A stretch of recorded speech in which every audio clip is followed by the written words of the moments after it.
Hey, welcome to another episode of the Coffee Break Podcast, where our mission is to share business ideas, practices, and strategies while we enjoy our cup of coffee. And today, this is part 2 of a conversation that we recently had with Levi Gray and Kevan Starr from our team. We sat down and revisited episode number 1 of our original podcast, the Coffee Break Podcast. We called it Momentum. And we stood around a table in the office and recorded our first episode. And we reminisce about that a little bit, but we also talked a little bit about how things have changed. Has momentum changed for our business? How have we monitored it? How are we working on it on a regular basis? And has our perspective changed on momentum since 2018?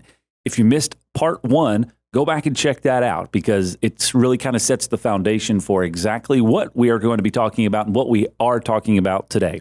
So I appreciate Levi and Kevan joining us, because it's been a while since we've had an opportunity to sit down and chat with each other, especially in this forum. As the business has continued to grow, as our offices have continued to expand, we don't get to see each other as much as we used to. It was a regular daily conversation, and now it turns into a weekly conversation. And so to have this time today and last week with these guys has been really special and really exciting. So get ready for part 2 of the conversation on Momentum Revisited with Kevan Starr and Levi Gray. Grab a cup of coffee and join us for the conversation. We got so much to say. We got a podcast to make. We're sipping on lattes, and it's time for a coffee break. It's time for a coffee break. Oh yeah. Kevan, here's my question for you. Going back to the momentum and the actions and the steps and the activities that get you to there. Mm-hmm. You get 100% of every quote that you put out. Every estimate that you put out, you always get 100% approval. No. Mm. So what is your typical percentage of approvals? Somewhere between 30 and 40%. Okay. So for 100 quotes that you send out, you're only going to get approval on between 30 and 40. Yep. So what is the momentum process? How has that changed for us? Because we've had in that process of sending out estimates, we've learned a lot. What have we learned through that process as it applies to momentum? Sure. And just even percentages of approvals. Right. So I think the biggest thing, that's really changed or evolved and we've really gained momentum at is like I said before, when it was just Zach and I, it was a real push to get 40 out a week. Now with Eric, we can easily hit the 50s, and it's not a problem. The one thing I have noticed is that we're taking more shots, but the approval rate kind of stays. It's maybe improved a little bit based on percentages. Mm-hmm. Yes, we're sending out more, but it's somewhere around the same. I think the major takeaway from that is it's important to take as many shots as you can. And a wise man once told me that you miss every shot you don't take. Yeah. I believe 3 people actually said that, but I digress. The last one is the most important. Right, Zach. It's on the wall. He's the most prominent purveyor of that particular cliche. But it's about taking quality shots, and I think that's one thing we've learned is we can just sit here all day and just churn out. And I mean, we could really bump the numbers up and just throw numbers at everything. Yep. It's not necessarily going to improve anything. The most important thing is just making sure that we're taking time for each one and making sure we're solving the problem, we're giving good customer service, making sure that they get what they need. And at the end of the day, if they decide to go with us, great. Mm-hmm. If they don't, it's kind of one of those things. But you've learned the whole process, and it's really been applicable that the more of those steps that you take, the more of those opportunities that you put out there, the percentage is going to stay the same, but the ultimate end goal increases. Correct. So from your perspective, you just said that previously it was hard to measure or point to exactly what caused the momentum. How has that changed on a specific standpoint? I'll use one specific example that has affected our department the most. Is right around, right when COVID hit, we started having our meetings every day as a leadership huddle, and you started asking me, to keep track of how many calls are coming in and how many site visits are we putting in, which means how many people are calling us and then how many people are actually requesting work. Mm-hmm. And so to me, that was something, if you had asked me before, I might have even just made up a number off the top of my head, probably just based on how I felt. I could have had 5 really hard calls and I was like, yeah, I was slammed all day, it was horrible. And you're like, it really wasn't that bad. Or that's because 80% of statistics are made up on the spot. Exactly. Including true. That one. That's true. So the whole idea was that it was all based on what was in my head. Mm-hmm. And one of the things you always said is, well, what's the numbers say? Like, let's look at the numbers.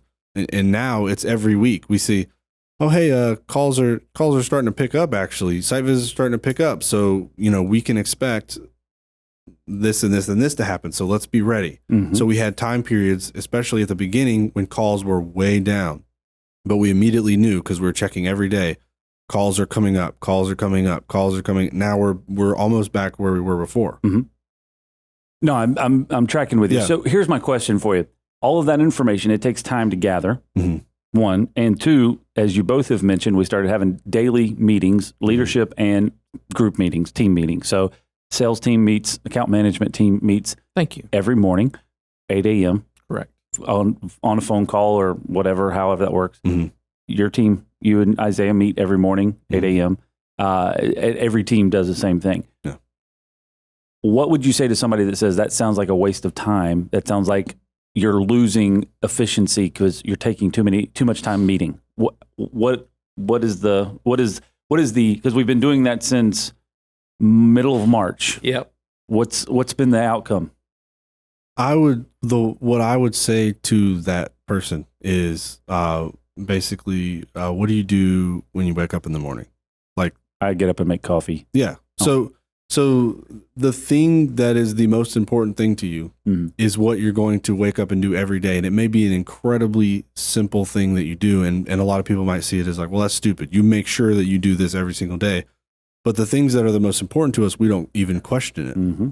And it's, to me, if tracking your momentum, if understanding where is your team at and what is your priorities and making sure that's communicated. If it's important, why not do it every single day for 10 minutes instead of spending an hour once a month figuring out all the stuff that got screwed up and trying, how are we going to fix it next month?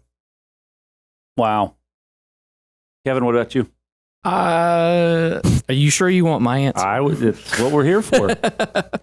Well, I will utilize our core value of courageous honesty and give you my honest opinion on it. To be 100%, when we first got started with it, I was like the guy in your example. I was like, this is absolutely ridiculous that we have to get on this phone call and I got to talk to somebody for 15 minutes every single day when I'm just trying to get my day going. I just, because my personality is just like that. I am a more of a person of action. I like, let's not form a committee about it. Let's just do it. Let's just get out there and do it. And if you know me, that's kind of like one of my, I guess if you want to call it a principle, and backtrack just a tad to what Levi had said about taking those small steps. I mean, in my opinion, small steps are fantastic. Right, wrong, or indifferent, they're an integral part of everything that you do because sometimes you have to break things down in order to build them back up. So I don't shy away from mistakes. It's a good learning experience. So at the beginning of it, I was like, this is ridiculous. This is an absolute waste of time. Just please let me work. You're just cramping me. You're trying to micromanage, blah, blah, blah, blah. This went on for quite a while. I can't imagine this coming from you, Kevin. Yes. This went on for, because my affinity for committees and meetings and things of that nature. So this went on for quite a while. Yeah. And you will be happy to hear that my position has shifted somewhat. Yeah. Somewhat. I'm not going to give you all of it. Just a little. I'll give you a good little smidgen, but not all of it. We're making momentum here. Yes. Okay. So your dubious plan to improve my character has taken yet another step forward. Small steps. But I have seen it has been beneficial, especially talking with Zach, and Eric, because one thing that we did do a lot in the past that has ultimately been eliminated at this point is we would cross up things a lot of times. He would call a client, and then I would immediately call him 5 minutes later because I didn't know what he was doing, and vice versa. So I will say that talking about it daily, when he says, hey, what is your priority? What are you working on today? So I can make sure that I'm not working on the same thing and we're wasting time. Well, it's also very interesting too, because you guys have that conversation between 8 and 8:15 or whatever time frame that is. Sometimes 8:55, right before he's about to go into this day stand up. He walks into the stand up meeting at 9, and the thing that he says every day is, my priority is this today. Kevin's priority is this today. Eric's priority is this today. Yep. And it tells everybody that's paying attention in the leadership stand up that was towards you, Levi. Yeah. Just in case anybody missed that. Yeah. I'm just picking with you.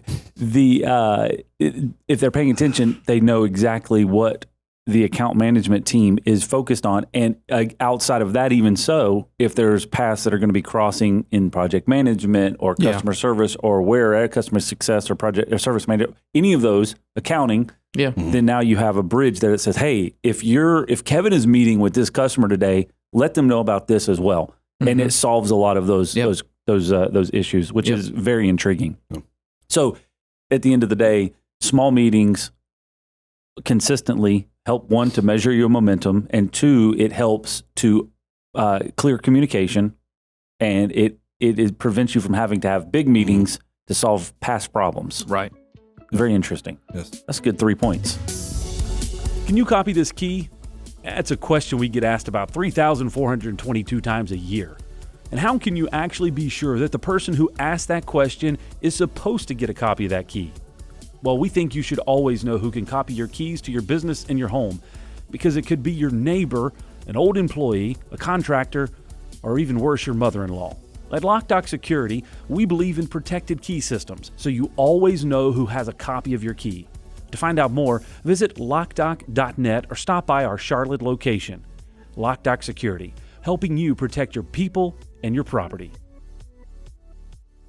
Okay, so I want to, before we move on to the thought leaders outside of your organization, and I want to see if there's any additional thoughts on momentum, I also want to get an understanding of what this is about, this soapbox.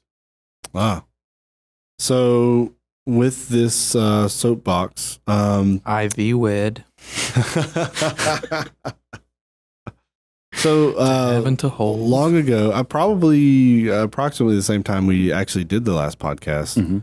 I'm a pontificator of sorts, as some would say. Self-proclaimed. Yes. So I like to share my thoughts. I like to hash them out. I like to go through the conflict. When your definition of share, what is that? When you say share your thoughts, what does that mean? It means to ultimately brutalize your own until you accept his way. Says my opponents. Anyways, so you like to Browbeating, as it's also called. Yeah. you like to debate topics. Yeah, I like the challenge. I like to challenge my own ideas. I like to challenge others' ideas. I think it's healthy overall. Anyway, so aside from that point, so the ongoing joke that Kevin made was, I'm going to just make you a soapbox. And sure enough, one day this thing showed up with a office. soapbox. Yep. It literally says soap. Literally says soap on it. So then for a while I would be in the office and I'd be ready to say something. They're like, whoop, got to get on your soapbox. Got to get on the soapbox. Yep. And got to preach. And bring that fire. As much as it was, I think, originally a joke, it literally he stands on it quite frequently. Oh, yeah. And it's hilarious when you walk in and he's standing in the corner. Yeah. It's even better when a new employee comes in and says, like, what is that? And then I'm like, I'm so glad you asked. Let me show you what this box is Let me for. slide it out here real quick. Yeah. So this was a joke that Kevin played that has backfired dramatically. Yes. Yeah. I've created a monster. So has it. On that note, challenging ideas, challenging thoughts. Yeah. I think and we've had this conversation before, and we've had highly energized conversation around ideas and thoughts. And it's one of the things that I enjoy because, like you said, challenges your own thought perspective, challenges other thought perspectives, and ultimately you can get the best out of it. So it's not something you want to avoid or walk away from, because if we want to be the bar, That's right. Then how do you become the bar? You've got to challenge every idea along the way so that you can try to figure out and make sure that it's the best. It's not just one person's perspective all the time. It's the challenge approach. With that, so what have you seen a benefit in our organization by bringing thought leaders in from outside? So it's not just rehashing the same ideas over and over again, but in integrating new ideas into our organization. How have you seen that to be refreshing, beneficial, useless? Like, what's the perspective on that? I've seen it as, I view it as extremely beneficial for a multitude of reasons. One, in a past lifetime, I was an art director at an advertising agency. And my responsibility was to oversee a lot of the layout of, catalogs and designs and things that we would do from the graphic designers. And the interesting thing is I could look at something all day for a week and I would miss one thing that somebody picked up within the first 30 seconds of looking at it, because you kind of get these blinders on and you don't really realize kind of like what you're looking at. And, I think that's where a lot of, a fresh set of eyes really comes from, is because somebody who's not deeply involved, somebody who's on the outside, could easily point something out that you may overlook, even though you do it day in and day out. Because I think a lot of times we get a tendency to slip into the mundane. We're just kind of going through the motions, just trying to get it done. Yeah. And you miss a lot of things. So I feel like outside ideas are fantastic, because as much as I hate to admit that I'm not always right, other ideas and other perspectives help me as a person. As much as I don't like it, it helps me. And it's kind of one of those things that you kind of have to grapple with. You have to be willing to admit that. The other thing that I think sticks out a lot is there's a podcast that I've been listening to called The Masters of Scale. And one of the things that they had talked about in one of the episodes was, especially in large organizations, you're talking about rehashing the same thing. You can waste a lot of energy trying to rehash something that someone else has already figured out. All you got to do is go talk to them. Yeah. And their biggest thing was, don't waste energy rehashing, scout your solution and source it. Yeah. And you do that by bringing outside people in. Well, the blinders thing is very interesting, because I feel like a lot of times we have conversations with outside individuals and, the answer is right under your nose. You just have missed it the entire time. And they point out something that is apparently so obvious. And you're just like, man, how did I miss that? But, real world example. All right. I go look at a set of doors because they're having an issue. And the client's like, this is my problem. This is what I need. A lot of times I fall into that rut. I got blinders on. Okay, you need this. This is all I'm looking at. I snap some pictures, put the site visit in. Mike takes one look at it and goes, you see that, right? That's the problem. Not this. It's this. And I'm like, oh, okay. Yeah. Or, one thing that we've struggled with in the past is letting people know that we're not just a locksmith company. We do other things. We do cameras. We do access control. We're more than a locksmith. And again, I've fallen into that rut. Blinders on. Hey, I need you to come rekey this facility. Okay, great. We'll get you a rekey. And I failed to, hey, by the way, I see you have cameras. I see you have access control. Do you know that we handle that? Again, those blinders. A lot of times I get into situations and I'm just strictly looking at what I'm supposed to be looking at. And to bring back something from episode 1, seeing the forest for the trees, I'm literally focused on the tree and not everything going on around me. Yeah, most definitely.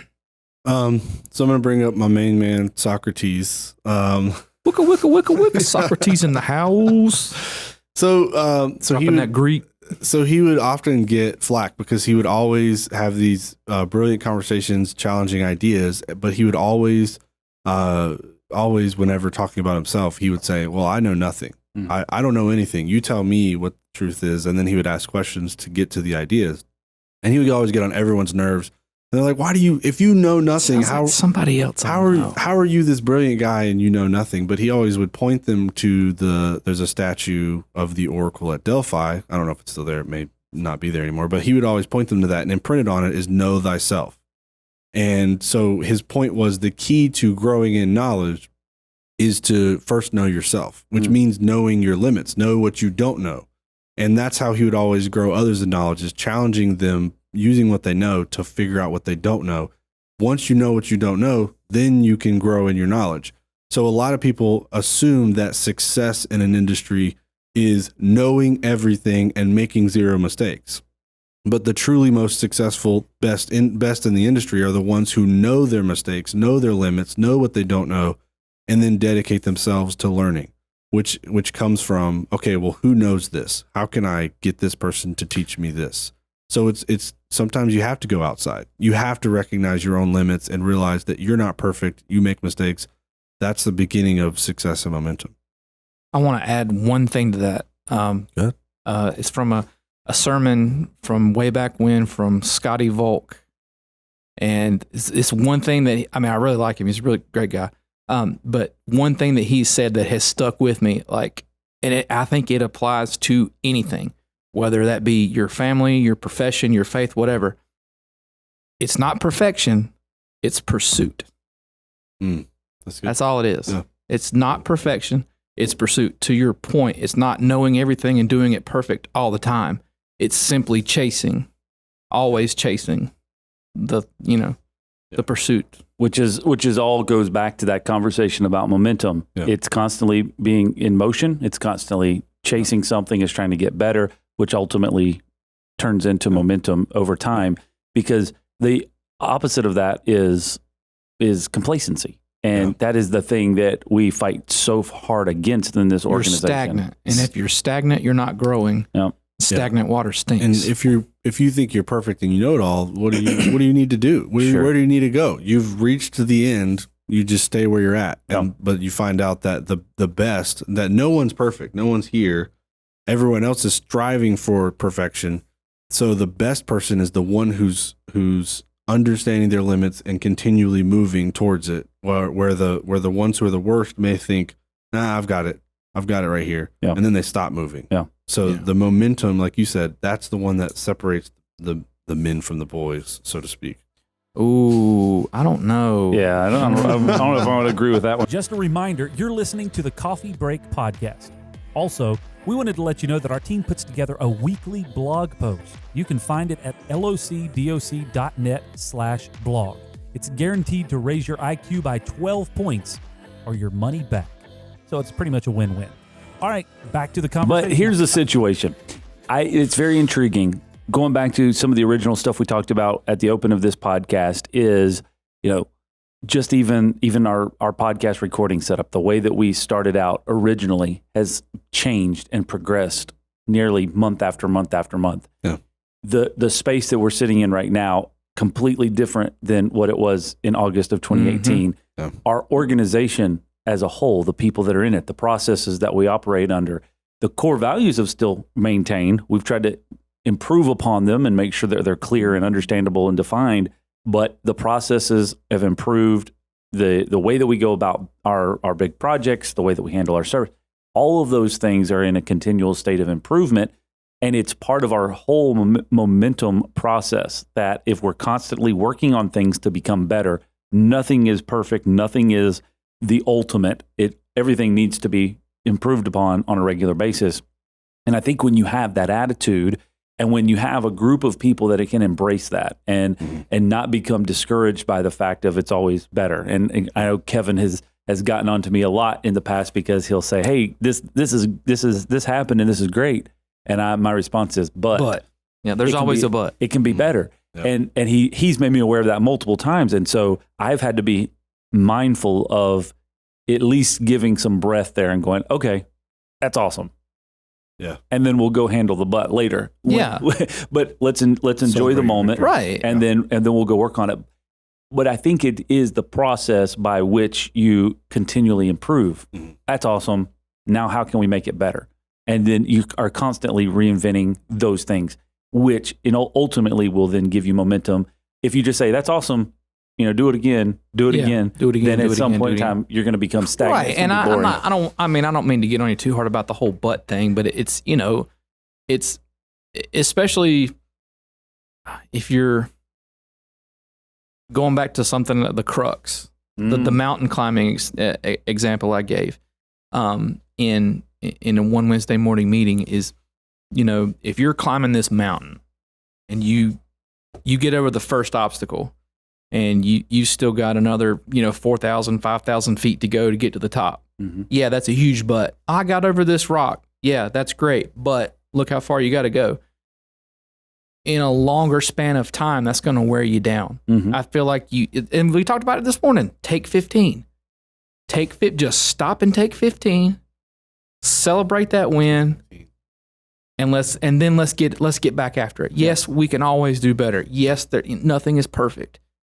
But I think we get caught up in so many things sometimes that we forget to really stop and recognize. Mm-hmm. A lot of times, and I mean, you could look for examples everywhere. A lot of times, the hardest thing is the first step. Mm. And our man over in Nashville, Dave Ramsey, that's one of his things. Is the hardest thing is taking the first step. How do you eat a whale? One bite at a time. Mm-hmm. The hardest thing to do is take that first bite. Mm-hmm. So I feel like, yeah, we have some wins. Some of them are big, some of them are small, and there are always buts. There's always going to be buts. Everybody's got one. Mm-hmm. It's just taking the time to recognize, hey man, you took a step. Fantastic. Now let's take 2 next time. Yeah. That kind of thing. No, and I think it's part of the growth process, and that's everybody's learning, right? Yeah. Oh, yeah. And I remember the conversation when you originally brought that up is we were having one of the sales huddles, and you're like, "There's always a but." Yeah, there is. I was like, "Well, that's true, duly noted," and I can improve, right? Because yeah. I never really thought about it that way. That's just kind of the mentality. And so it's like, all right, understood. Now let's work through that process. I don't think that's necessarily a bad thing. That just proves, your proves your moxie towards everything. Mm-hmm. That everything can always be better. Yeah. Nothing is ever, it's going to sound bad. Nothing's ever good enough. But I think again that's part of who you are, and that's part of what creates that culture here is, and there's nothing wrong with it. Yeah. It's just, well, sometimes it needs to be contained. Yeah. And I go back to, I remember Chad at one point, he was sharing with the team, and he was talking about making progress, and he said, sometimes you're always focused on where you're not at yet. Mm-hmm. But you always have to kind of take a step back and realize how far you've come.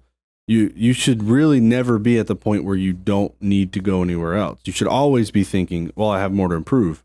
But you do have to take a step back and realize how far you've come, because that's a part of kind of celebrating where you're at, where you've come. Is a part of it. It's like a rhythm, like with a drum beat. If you just had the same thing, like same sound, part of where you're going is part of where you're coming from. Well, I think it goes back to even what Kevin was talking about at the crux, climbing that mountain. Mm-hmm. If you're just constantly focused on the peak, yes, and you never look back and go, hey, this is how far I've made it, then you're constantly going to be at a level of discouragement because you haven't quite reached that part yet. Yep. But it's the difference between where you are and where you've come from, less of where you are, where you want to go. And you have to keep that in mind all the time. So very interesting. Quickly, as we wrap up, because I don't even know how long we've been in here chatting and pontificating and all of the other 21 minutes things. looks like. I think that is the second of the recording process. What are I want to get takeaways real quick, because this is something fun that I want to add into the podcast as much as possible, as well as all of the meetings that we have all the time. What is your takeaway from today? Something that sticks out to you that says, hey, this is something that I learned. This is something I was reminded of today. This is something that will change when I walk away from here. Okay, I'll go first. My takeaway would be I was reminded, especially yesterday when I went back and listened to the podcast, how much like we as an organization have grown, how much this has grown, how much I've grown personally, professionally. And it's kind of humbling to see, I joke a lot because it's just, if you're not smiling, you're frowning, kind of thing. And I get accused a lot of hardly working instead of working hard. But I think that's part of it. And it's just kind of humbling to, that while, yes, I kid a lot and I mess around a lot, but I do have those serious little spats where I really can dive into something deep and go, hey man, you've really improved here. You've really done something.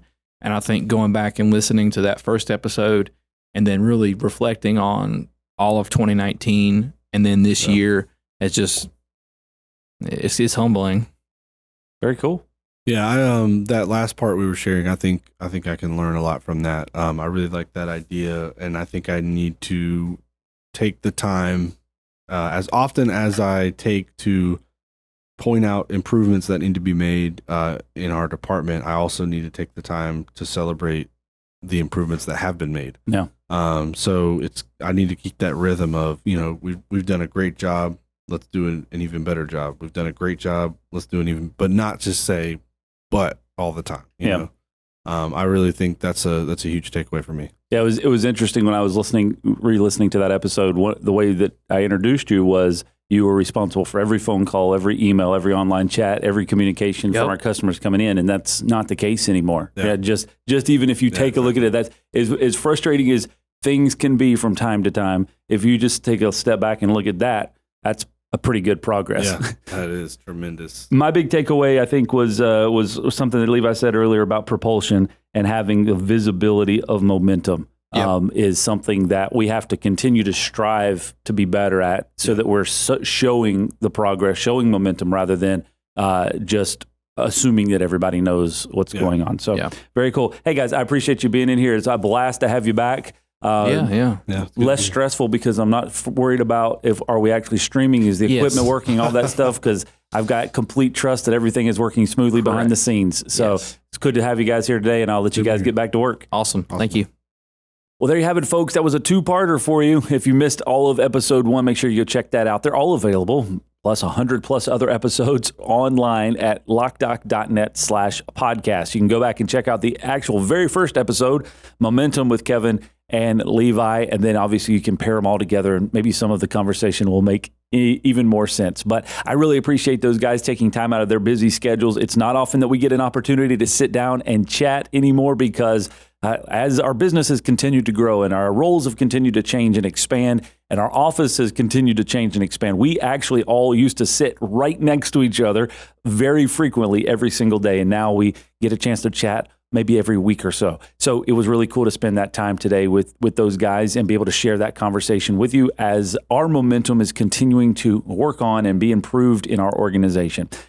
Thank you very much for joining us today. If this is your first time watching or listening, make sure you go and check out all the other episodes, locdoc.net/podcast. Make sure you subscribe, because we have a brand new episode every Tuesday at 9 a.m. We'll see you then. Have a great day.